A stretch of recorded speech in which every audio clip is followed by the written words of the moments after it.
If you have a question for Dr. Donna, please do leave it on my page and I will be happy to answer the question for you.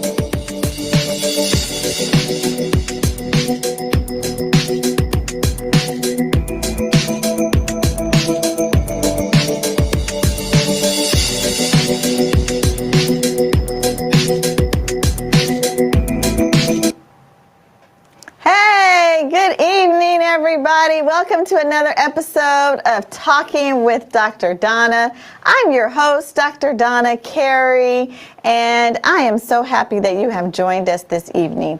We're going to talk about something that I know is not usual for us to talk about. It's maybe uncomfortable for some of you, but we are going to talk about it tonight. I have two great guests, and we're going to have a conversation. But before we do that, I want to talk to you a little bit about my show. Of course, this is Talking with Dr. Donna.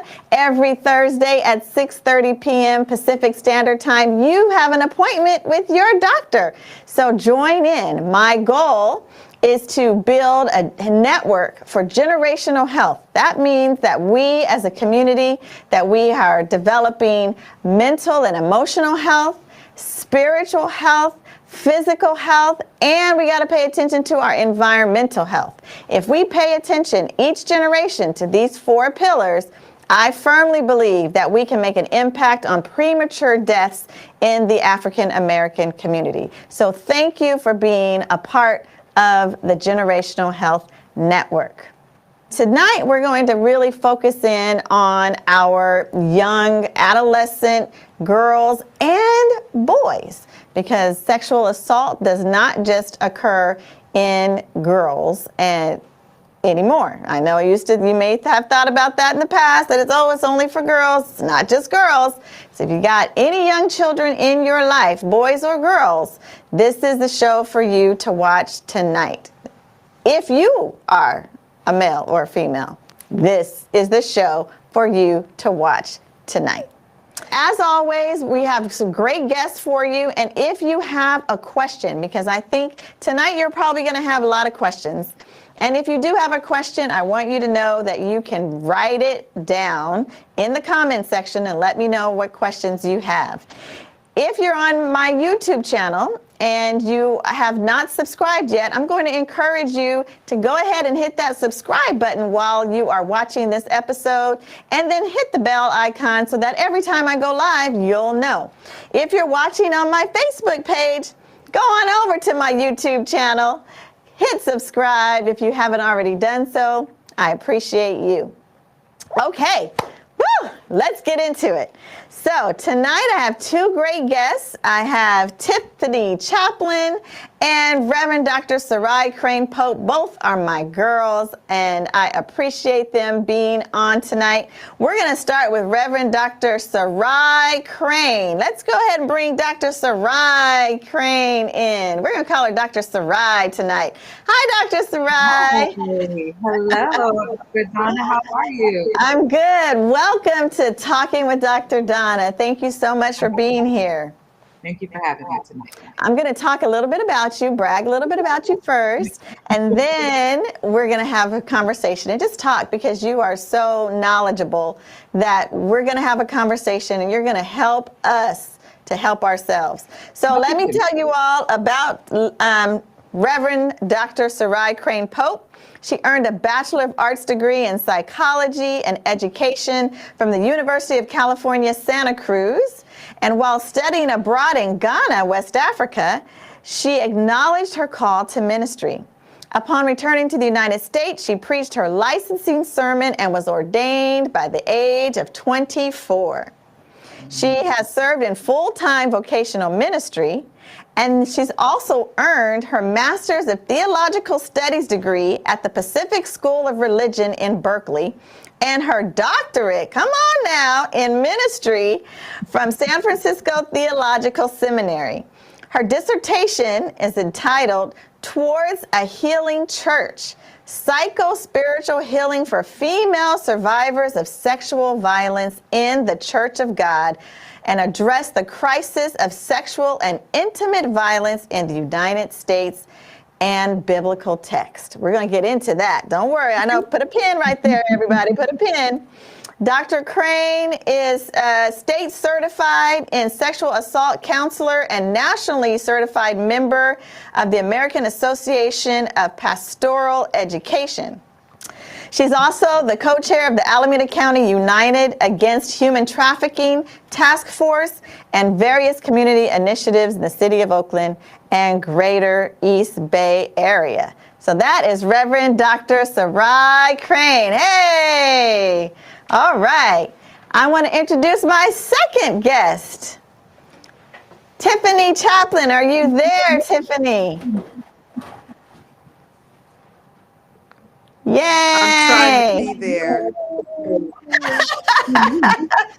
You made it in. You made it in. Good How you evening. doing? Good to see you. All right, so let me tell everyone a little bit about who you are, Miss Tiffany. It's good to see you both. Tiffany is the Deputy District Attorney and has been working in the Juvenile Justice Center in Alameda County for 4 years. As the juvenile, at the juvenile, I can't even speak tonight. At the Juvenile Justice Center, I should just say JJC, she is the lead prosecutor assigned to girls court, where she works collaboratively with defense attorneys, probation officers, and advocates to determine the best outcomes for our at-risk youth who are involved in the juvenile delinquency system. It's great to have somebody on the inside who looks and thinks and is advocating for our young folks. She's also the chair of Safety Net, which is the county's multidisciplinary team, and it was created to develop safety plans for youth who are at risk of exploitation. The weekly meetings that she holds are attended by advocates from community-based organizations, district attorney advocates, school district liaisons, mental health professionals, and youth. Miss Tiffany has been a prosecutor for 25 years. I didn't say that to make you sound old either, Miss Tiffany. So welcome. We have a lot to discuss, and you both are experts in this area. I think when we start talking about issues like sexual exploitation or trafficking, it's a form of human trafficking. Oftentimes we think about that in the context of it being, overseas, and that it doesn't happen right here in Oakland, but it is happening right here in Oakland, right now, in our county, in our area, in this beautiful, progressive, liberal Bay Area. It's happening right under our nose. It's happening in schools. It's happening in neighborhoods. It's happening in, jobs. And so besides the sexual exploitation and the sexual trafficking that this one clip hits on, it also highlights where gender-based violence is at the intersections of sexual exploitation, sexual assault, and domestic violence. In this scenario, we see that it started off as this relationship, a trusting relationship, an intimate relationship, somewhere where this young woman should have felt safe. And before you know it, there's this process of grooming, a process of seducing her into a lifestyle that she didn't ask for. She was just trying to get a fry on her way home. Right. And oftentimes that's the entree. And for those of us who are naive about these issues, we don't understand just how seamless the seduction is, and how individuals end up victims to this type of harm and violence. Right. I'm going to stop you right there, Reverend Dr. Sarai. I said I would call you Dr. Sarai. And I want to get Tiffany in, because this clip came from you, Tiffany. You sent this to me because you use this in the work that you do. So tell me, how does this impact what you do in girls' court and your time as the lead prosecutor? Unfortunately, we have seen this a lot, and I just confirmed that last year we had about 316 youth in Alameda County, and that's the ones that we can identify who are involved in being exploited. And so this, and it's important, as Dr. Ukraine Pope said that this is a local issue. Oakland is one of the hot spots, Mhm. unfortunately, for this activity. One number showed that Oakland is third Hmm. um, in the state for trafficking, and it is one of the most popular in the United States for exploitation. How I see it is the young girls will come in on some, usually a theft related charge, because, you know, this is a need. This is somewhat born out of poverty and desperation. So they're coming in on other crimes. And when we do a further investigation, we learn that they are being exploited. The entry age is 11, 12 years Hmm. old.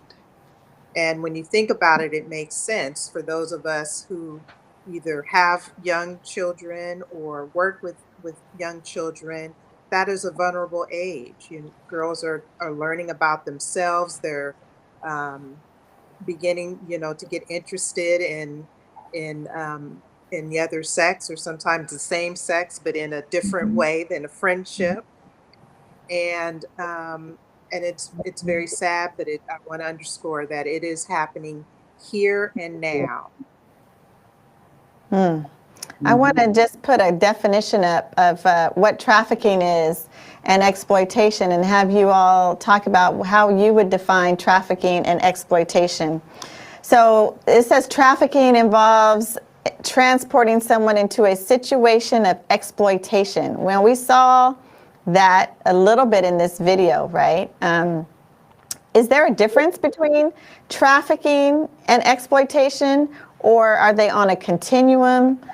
Or are they the same thing? What is that? So I would say in my world, in the advocacy world, we started using the term exploitation a bit more, really out of resistance and really out of a resolve to not sugarcoat or make it comfortable for people to talk about the issue. Sexual exploitation, it begs the question, what is being exploited? I think in this clip we saw that he exploited her vulnerability, exploited the trust, and made an opportunity.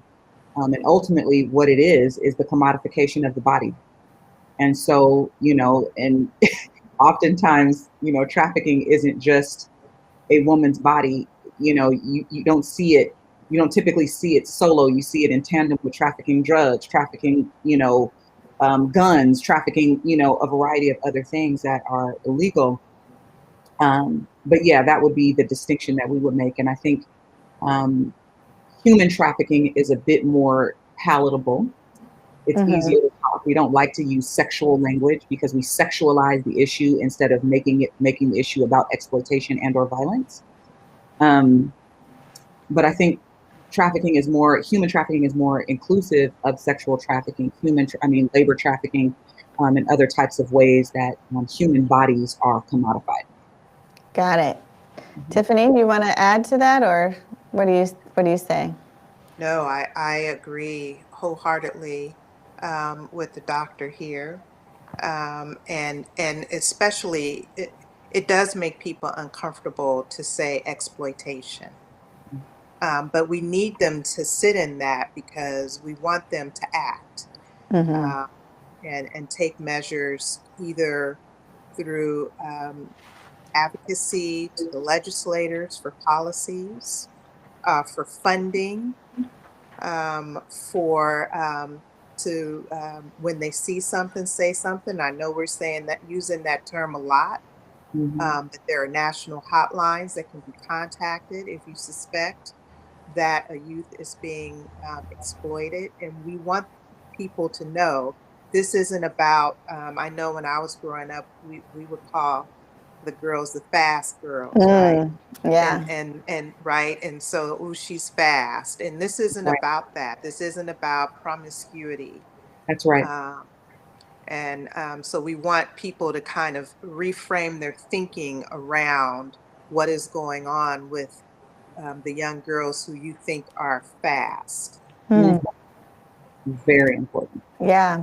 So I want to put up just a few statistics, as you both have been saying, that this is happening across the state, across the world.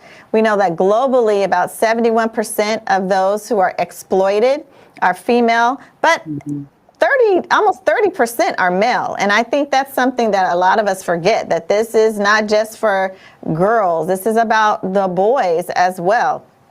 But women and girls are disproportionately affected and forced into labor. They're about 99% of the victims in the commercial sex industry, which is a little different from I shouldn't say just, but different from the exploitation. And then 1 in 4 victims of human trafficking are children. And just like you were saying, Tiffany, the average age a teen enters the sex trade in the United States is 12 to 14 years old. So 1 in 4 victims are children, and they can enter as young as 12 to 14 years old.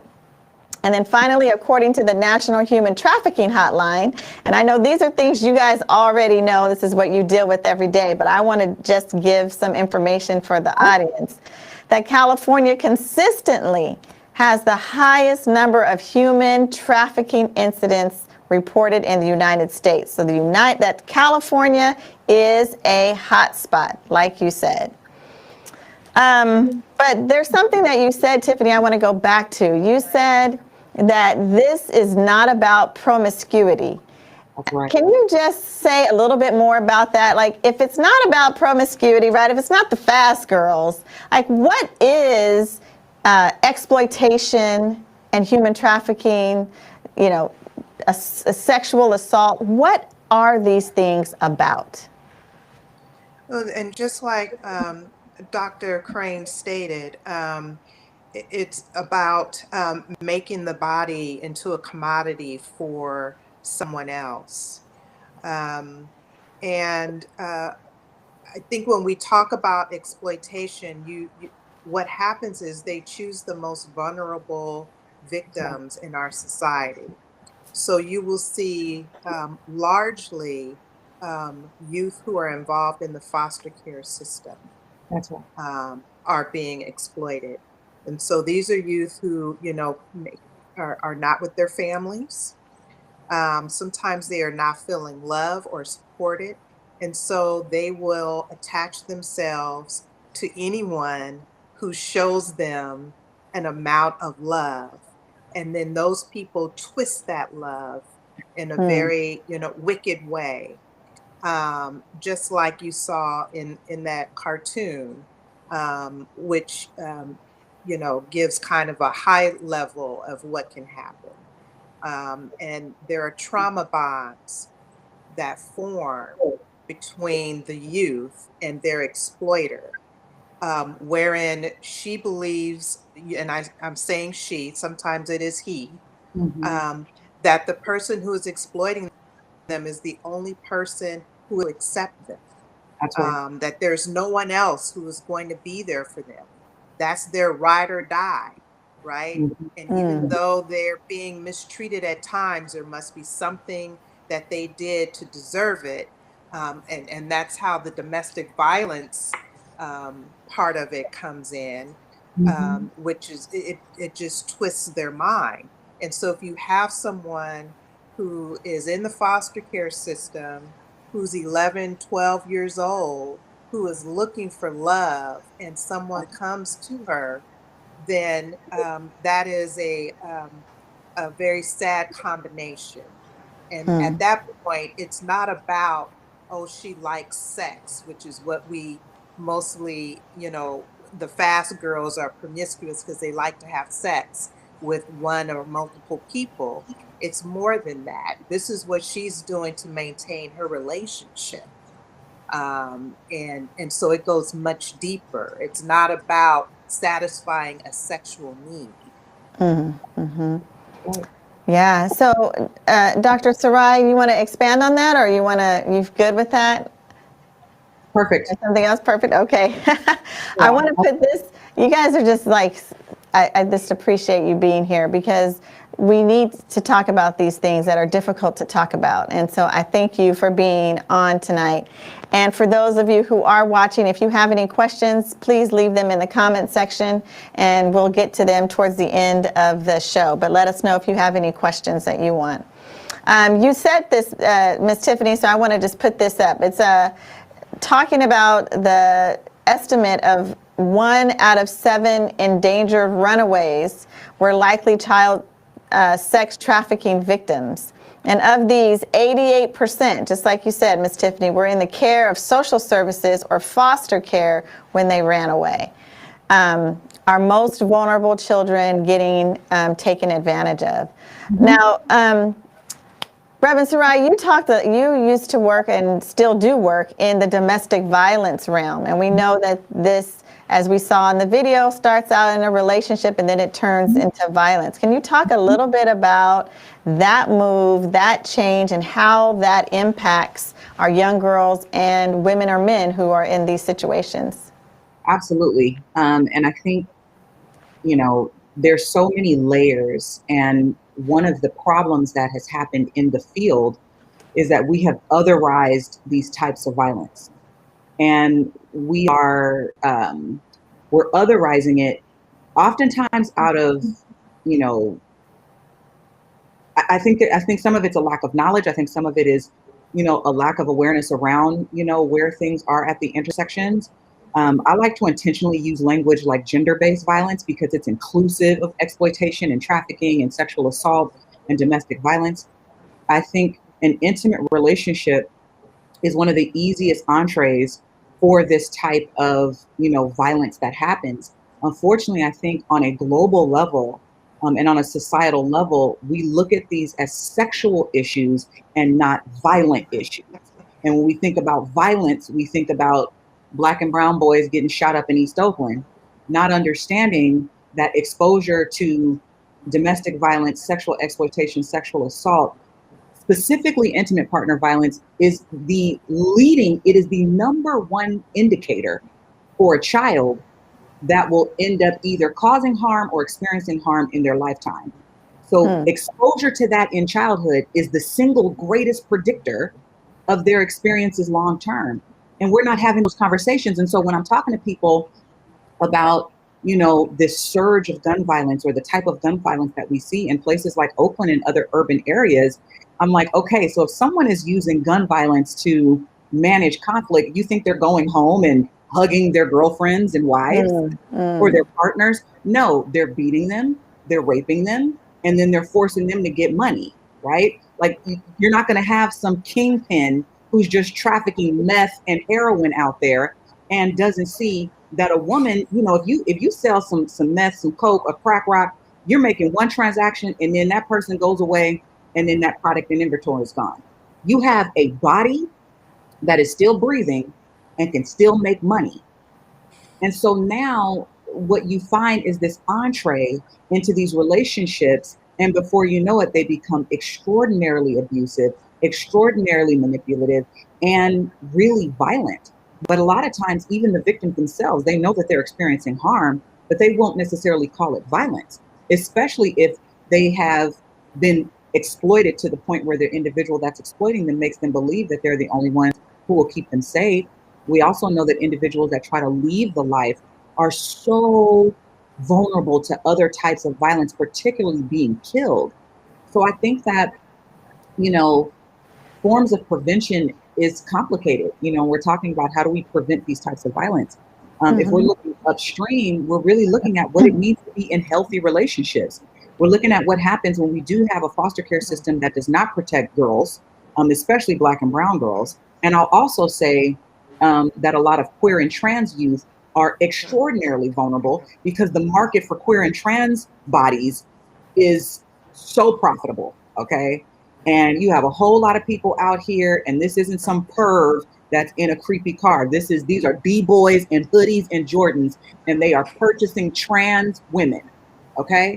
They are purchasing little boys, and they are having sex with them, okay? So it's not this prototype, stereotypical, creepy white guy. Yeah, that happens, but it's B-boys, it's preachers, it's doctors, it's professionals who are purchasing sex from vulnerable individuals. And I think that these relationships just become so toxic and dysfunctional, and we're not renouncing that violence. Even on the church level, we're not renouncing it. We're not talking about it from the pulpit. And so Right. that's why I've been popular in some circles, and some people are like, we ain't bringing that. We always talk about this, but we don't talk about it no more. Because we're not actually talking about it. So I'll park it there. Yes. I'm sure I went on a tangent, but I just wanted to end my comment there. Yes, well, that's why we're talking about it tonight. That's the exact reason why we're talking about it tonight, to bring awareness. And, just like every month that we have, you're like, well, it doesn't just have to happen in this month. April is Sexual Assault Yes. Awareness and Prevention Month, but we should be talking about it, being aware of it, and attempting to prevent it every month. So I want to pivot a little bit to the conversation of being aware. Right. So we've talked about awareness. Hopefully people now understand that this is a big issue, not just, somewhere else, but a big issue here in California, right here in Oakland, that this is a major issue. So we brought some awareness to that. Now I want to talk about the other side of it, which is the prevention side. We talked a little bit about who's most vulnerable, and but we know that it's 88% are in the social services, social service system. So, but that means that there's, a percentage of people who, 12% who are not in the social service system. So what can we do to help prevent this from happening to another young woman or another young man? I'm going to start with you, Tiffany. So that's a tough question. I think that because it is complex, we know that many of our girls suffer from self-esteem problems. It's part of their development. There's a stage where, they're very conscious about themselves, who their friends are, how they look, their hair, how they dress. And, it sometimes just happens to be that the youth are in the wrong place at the wrong time, and they're getting the compliments from someone who they shouldn't be getting a compliment from. And so I think some of this hand in hand goes with esteem and making sure that our girls know that they, I'm going to say it here, Black girl magic, right? And that they have aunties who love them and support them, that they have people to go to talk to when they have questions, that they have a safe person that they can seek out and identify, that they can have conversations with, frankly, where they won't feel judged, and someone who will advise them well. Um, and to make sure that they know that their bodies are their temples, right? And that they are to be revered and treated like queens or future queens. Yes. There's only one queen in the house.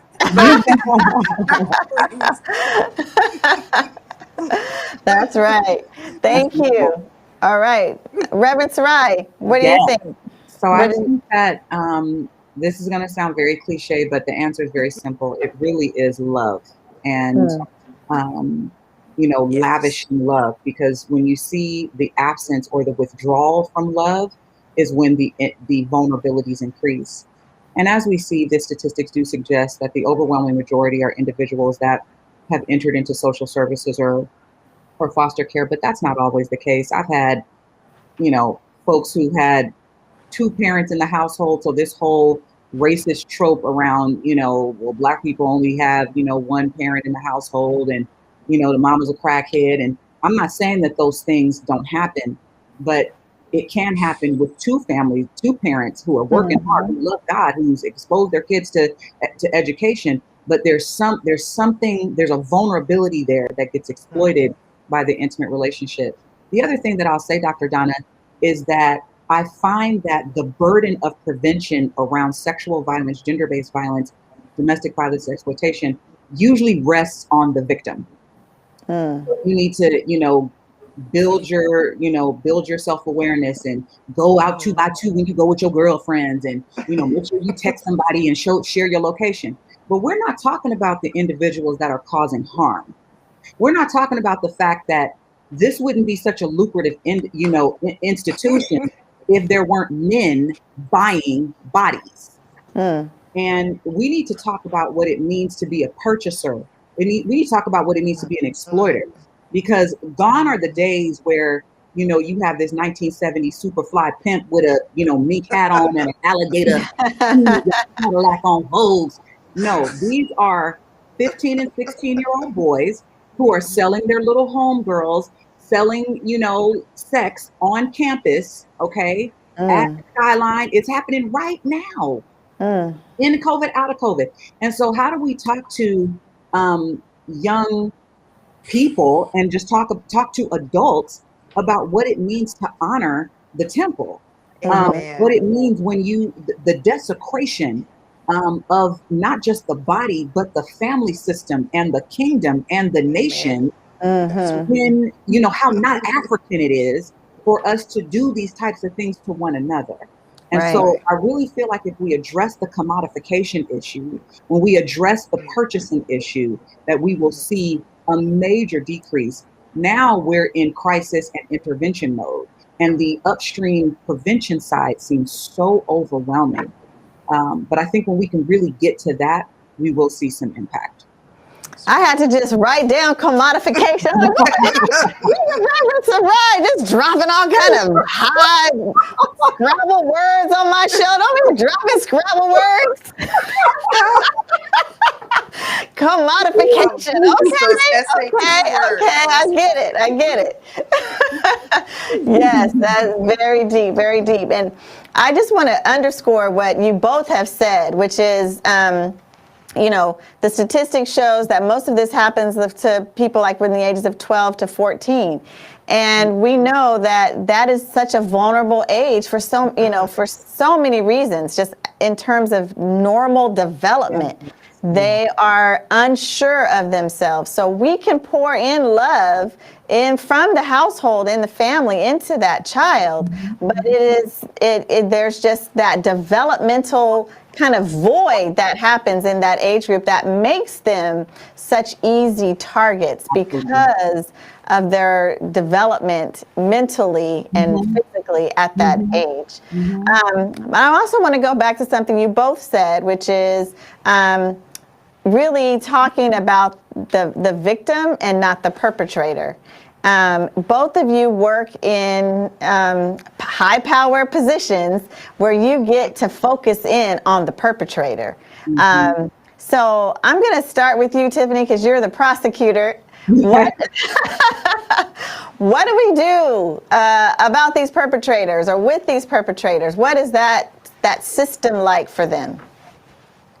So that's another, pretty complex question. Dr. Sarai described, the D boy who are juveniles, and in the juvenile system, our purpose is rehabilitation, and so, but there are no programs available for, I'm going to say, gender-based young men to deal with violence or to deal with exploitation. There are times when we have had young men actually arrested for domestic violence, for instance, against, a girlfriend. And in adult land, there are batterers programs that we would make as a condition of their probation. There is no such program for our probation officers to send young men to. Right. So how, so it's just individual therapy, which is, a whole other issue, because there should be some sort of group session where people sit around the young offenders and discuss, the behavior in addition to individual therapy. as far as adults go, that there are consequences, especially if they are exploiting Mhm. minors, and the Mhm. consequences are harsh. Um, and But overall, there I do believe, as Dr. Sarai said, it would be helpful if there were programs that address this. I would like to, before I give the floor back to Dr. Sarai, I would like to point out that oftentimes, more often than not, the exploiter, the younger African American exploiters, have the same background as those that they're exploiting. That's Hmm. right. So, Mhm. That's right? So they may be in a situation, they may not be in foster care, but they may just be one phone call away from foster care. You that's know, Mm. there's no supervision, there's no love in the home. They're mhm. witnessing outrageous Violent. violence in their communities. No one is helping them to address the feelings that they may have. They're seeing their homeboys getting shot and killed, and so they also are coming from the same That's backgrounds, right. Mm. and That's just right. see the female as a way to make money. That's Mm. right. So I don't know that I answered your question, You did. You but did. I may have only posed, a question generally, like why don't we Yeah. have something to Right. address this? Mhm. Mhm. Well, Mhm. I'm gonna toss that ball into our deputy chief of violence prevention, and toss that in her court and see, what are your thoughts about that? What's the question specifically is around programming? What's the question? Is there around what do we do with the perpetrators, particularly if they're Yeah. juvenile, like Miss Tiffany was just talking about? Yeah, I think it's really complicated, and I feel like addressing this needs to be obviously addressed in systems, right? So in law enforcement and in the judicial system, and it also needs to be addressed from a grassroots, community-based, and a family and faith-based approach. I think far too long these other supportive systems or these supportive community institutions and agencies like the church, like CBOs, nonprofits, the education system. You know, a lot of folks love placing the blame and pointing fingers at law enforcement when I've yet to see, folks step up and to take Amen. that to task. And there are certain limitations for individuals that have caused harm. If you have caused harm and been, arrested for, a particular type of crime, you can be disqualified from certain services. So, and some agencies that are providing and implementing services are so overwhelmed by intervention for victims that just Right. from a values perspective, they're like, we're not investing money in men and boys. But here's the problem, and this is the problem with the siloing and the otherizing of these types of violence. There is a ton of money that's being pushed into gun violence reduction, prevention, and intervention. There are so many resources for individuals that may be out here shooting, carjacking, causing other types of harm that are considered really violent. And there's incentives. They can get paid for doing life coaching and for doing, job readiness programs, but they're not talking about gender based violence. They're only talking about putting a gun down. But again, many of the individuals that are shooting were either exposed to violence, experienced violence, were getting tickled on themselves and they don't want to talk about it. And so we're missing these opportunities to address the toxic masculinity, to address the Mm. patriarchy, to address this national, not even just tolerance, but celebration of violence against women and girls Mm. and gender nonconforming people. We don't just tolerate it in our community; we celebrate it. Mm. And and it's not just from rappers because we love taking shots at the rappers and we love taking shots at rap music and this is just so violent and they got the girls twerking on the videos. But what about these pastors that aren't talking about it in the church when they get girls I pregnant knew you were and going to go there, exploiting? Reverend Sarah. Come on, I knew you were going to go there. you got pastors exploiting the women in their congregations. I'm gonna say it right now. It's a pastor in Oakland right now who has been ministering for years, and I know for a fact that he's raped at least 5 girls. Uh, Mm. So we've talked, look, I'm going to just stop you right there before you keep going. I'm not spirit. I'm in passion. Because I know you, sis, but I really think this is an important point. The point is that we need programs, right? We need programs for our youth and so often, and adults who are perpetrating these types of violent crimes. And I think that one of the things is that we don't think about it as a violent crime, like you both have said. We don't think about the exploitation or the trafficking as a violent crime. We don't think about,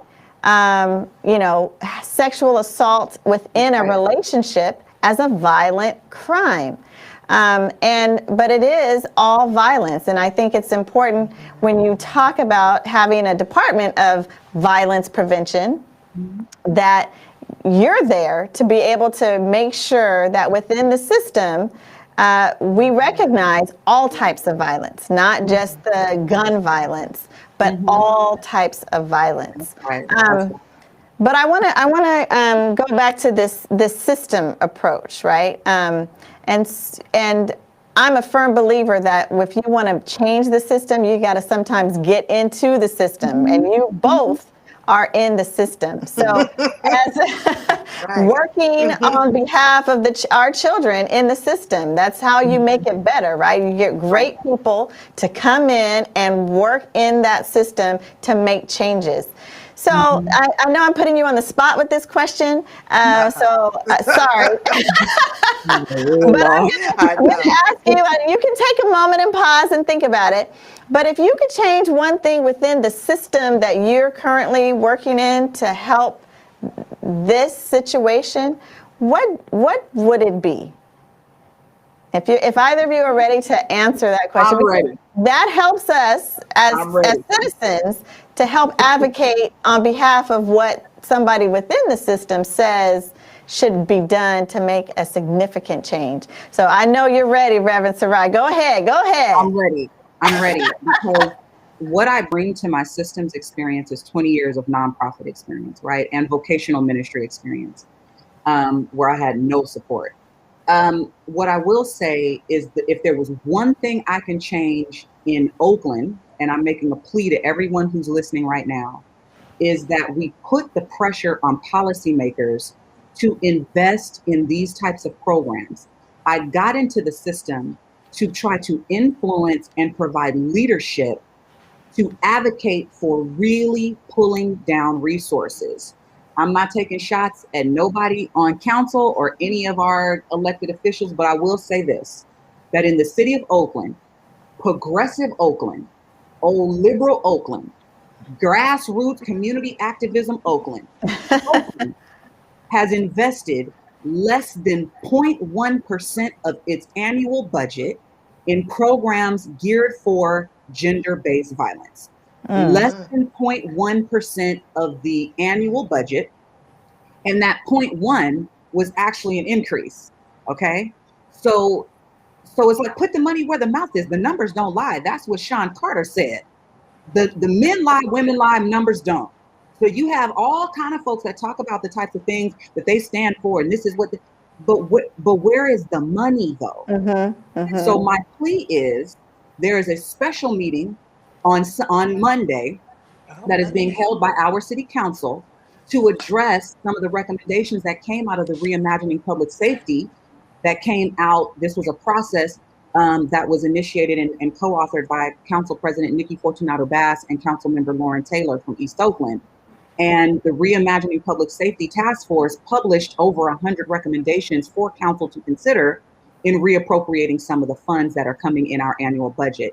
And so what we need to do is call in, make public comment, and apply pressure and tell them they need to pass a budget that prioritizes gender-based violence. And so if we're at 0.1%, can we just get to 1% of the budget? That's what we're hoping for. So that would be my one thing if I could change today. Perfect. What time is this city council? It's at 1 o'clock. 1 o'clock. Go to All right. www.oaklandca.gov type in or search City Council and you will see it. You can join either on live stream or Zoom. All right. Thank you. Thank you. That's a great thing we can do. All right. Miss Tiffany, you think of something? Yes, and I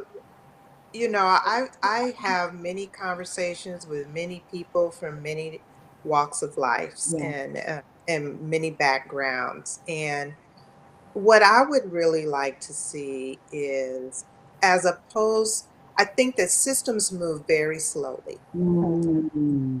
and Mm. and they are generally not very culturally competent. Mm. And what I would like to see is from the community, uh, and I mean our community, that there are people who are vested in our community Yeah. who have programs and support our youth, whether it is the survivors or victims of exploitation or the perpetrators. Yeah. I think a lot of times what is frustrating to me is that there are other people who have decided what they think we need, Yeah. and Mm. we don't That's, say what it is. that's Our voices are not heard about what we want. Someone else is looking and says, you know what, this is what they need, and that's what they advocate for. And sometimes I completely disagree, and I know that people from my culture and background would not agree with that. Mm. And so I would like to see more involvement from um, culturally competent yes. community members Yes. to resolve these challenges and Beautiful. barriers that we have. Beautiful. All right. Beautiful. Thank you both. So there's a couple of questions in the chat I want to get to. One is, are the girls in the CSCC courts working? So are the courts working, Tiffany? And maybe you can also explain what CSEC stands for. CSEC. Sure, right. And as Dr. Sarai said, we call it CSEC. It stands for commercially sexually exploited um, children. Are those And courts working? so I'm not sure that I understand what are they saying, are they helpful? Are Are they they helping? Helping. successful? Are they Yeah. Yes, efficient? yes, yes. Okay. Are they Um, making a you difference? know, sure. From what I can see, they are. For those youth who take advantage of the services, for the youth who and you know, getting into the cycle of violence and the stages of change, the process is not immediate, especially for our young girls No. who are actively being exploited. No. Because you could imagine, how they've been brainwashed, Mm-hmm. and already coming from a lot of trauma and pain. You're not going to see immediate change. And once they start um, taking advantage of all of the services that are available, what we have seen is a positive trajectory, Yeah. that not only is their criminality reduced, but they begin going to school more regularly or taking an interest in the outcome of their futures. What are they going to do? They start taking control of their lives, regaining some control over their bodies and what they Mhm. want to do in the future. Mhm. And so, and conversely, for the youth, which is a smaller number, Sure. who don't take advantage, it's just what you expect. You Mm-hmm. see them continually recidivate. They continue to Mhm. commit more crimes. Mhm. Um, they're not in school. They're, still truant. They're still what we call AWOLing, which means they're runaways. We don't know where they are. They're couch surfing. And so, yes, it does make a difference. Mhm. All Yeah. right. I think this has been an amazing conversation. I definitely do not think that this should be the last time that we get together and have this conversation because, as you both said, this is an ongoing problem. System change is slow. And we are asking for behavioral changes on both sides of the issue. Behavioral changes in the youth that are exploited and behavioral changes in the people who are exploiting them. So Right. that's going to take effort from all sides and from all of us. But I want to give you each a final word to say anything that you want to say that we didn't touch on, any point that you want to make sure that people are aware of and know about. So I'm going to give you final word. Okay, I'm going to let you go, Reverend Sarai. You go first. I'll be very brief. Again, I would encourage folks to engage civically. We need your voice. So many of the voices that do engage, in the process of engaging council, which is the way things move in our city and in our area, a lot of folks are very passionate white people, and we just need people of color and indigenous folks that can speak on our behalf. And the other part is to engage communally. Volunteer, sign up for trainings and webinars. Don't look at it as just being the advocate's problem. It's all of our issue. It's not just a women's issue. We will never see the abolition of gender-based violence with women being the only voice and women being the only advocacy. So this is not just a women's issue. This is an everybody issue. So I implore you to please apply pressure civically, but also communally. And thank you for being here. Just the fact that you hung in there is really great. That's it. All right. Miss Tiffany, final thoughts. My final thought is if you believe or suspect that a young person is being trafficked, I was looking up, here's the hotline. Thank you. It's 1-888-373-7888. And I can tell you that I am a part of a group of emails where when people call in Oakland to report things, the law enforcement receives it. If you're driving down the street and you see something that she's not fast, call the national That's hotline right. for human trafficking. All right. Well, thank you so much, both of you, for being here.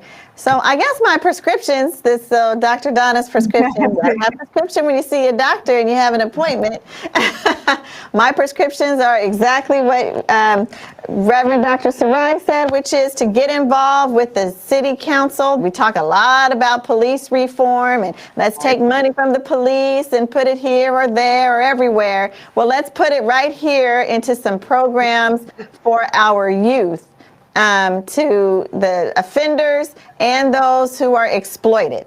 If you are a community-based organization, if you have any sort of ability to make a program that you are of African American or Latin or in a community of color, if you have the ability to have a program that will help either the children or the youth that are exploited or help those who are perpetrating and these crimes and these issues, that you will consider doing some programming around this. We, as you heard Ms. Tiffany say, we need more culturally competent programming to take care of our children. Those are my prescriptions. Get involved civically. Call your city council member, and if you are a community-based organization, go ahead and get involved. And I'm sure there's funding out there for it. I haven't looked, but I can bet that there is some funding out there for this type of work. And finally, to each and every one of us, if we think that someone is being exploited, to contact that hotline number. Again, the phone number was area code 888-373-7888. Thank you so much for watching again. Go to my YouTube channel, Talking with Dr. Donna. Subscribe, hit the little bell icon right next to it, and so that you know when we're going live. Thank you again, Reverend Dr. Sarai Crane Pope. Thank you again, Tiffany Gibson Chaplin. Thank you, ladies. You are amazing. Black girl magic all over this screen tonight. So thank you so much for each and every one of you for joining us. And remember, you have an appointment every Thursday with your doctor at 6:30 p.m. Until next week, take care and be safe. All right.